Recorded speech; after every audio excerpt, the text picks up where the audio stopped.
Hello friends, ശ്രീനഗറിലെത്തിയ ഉടനെ ഞങ്ങൾ പോയത് ഡാൽ ലേക്ക് കാണാൻ വേണ്ടിയിട്ടാണ് കേട്ടോ. ഡാൽ ലേക്കിൽ നമുക്ക് ഇതേപോലെ അലങ്കരിച്ച ബോട്ടുകളിൽ ഫുള്ളായിട്ട് ചുറ്റി നടന്ന് കാണാം.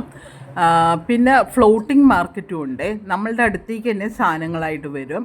അവിടെ എത്തിയപ്പോഴേക്കും കാശ്മീരി ഡ്രസ്സ്, ഇതേപോലെയുള്ള ഡ്രസ്സുകൾ ഇട്ട് തരാൻ വേണ്ടി നമുക്ക് കുറേ പേര് നമ്മളുടെ പുറകെ കൂടും.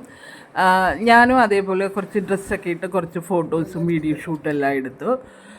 വളരെ ഭംഗിയുള്ള ഒരു നീല കളറുള്ള വെള്ളമാണ് കേട്ടോ ഡാൽ ലേക്കിലുള്ളത്. ഡാൽ ലേക്കിൻ്റെ ടോട്ടൽ വിസ്തീർണം 23 കിലോമീറ്ററാണ് വരുന്നത്. അതുപോലെ തന്നെ ഇതിൻ്റെ ആഴം 4.6 അടി മുതൽ 20 അടിയാണ് നടുക്ക് ഭാഗത്തുള്ള സെൻട്രൽ ഭാഗത്തുള്ള ആഴം. അത്രയ്ക്ക് വലിയ ആഴവുമില്ല.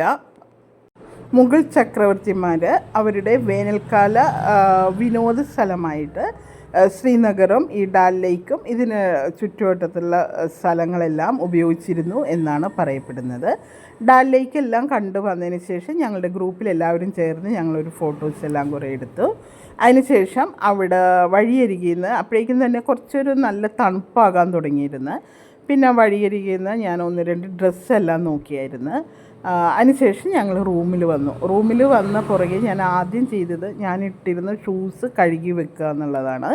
കാരണം വൈഷ്ണവ ടെമ്പിളിൽ പോയി വന്നതിന് ശേഷം എൻ്റെ ഷൂസിന് ഭയങ്കര കുതിരയുടെ ഒരു മണമായിരുന്നു. അതുകൊണ്ട് ഞാൻ ആദ്യം അത് നന്നായിട്ട് ചൂടുവെള്ളത്തിലെല്ലാം കഴുകി. അപ്പോഴേക്കും എൻ്റെ ഹസ്ബൻഡ് വഴക്കുണ്ടാക്കാനും തുടങ്ങി. ഷൂസ് നാളെ ഉണങ്ങി കിട്ടത്തില്ല, ഒരാഴ്ചയും ഉണങ്ങാനെന്ന് പറഞ്ഞ്. പിന്നെ ഞങ്ങൾ എതിരെ തന്നെ ട്രെൻഡ്സിൻ്റെ ഒരു ഷോപ്പ് ഉണ്ടായിരുന്നു. അവിടെ പോയി ഒരു പുതിയ ഷൂസ് എല്ലാം വാങ്ങി. പിന്നെ നൈറ്റ് ഡിന്നറെല്ലാം കഴിച്ച് ഉറങ്ങി. അപ്പോൾ ഓക്കെ.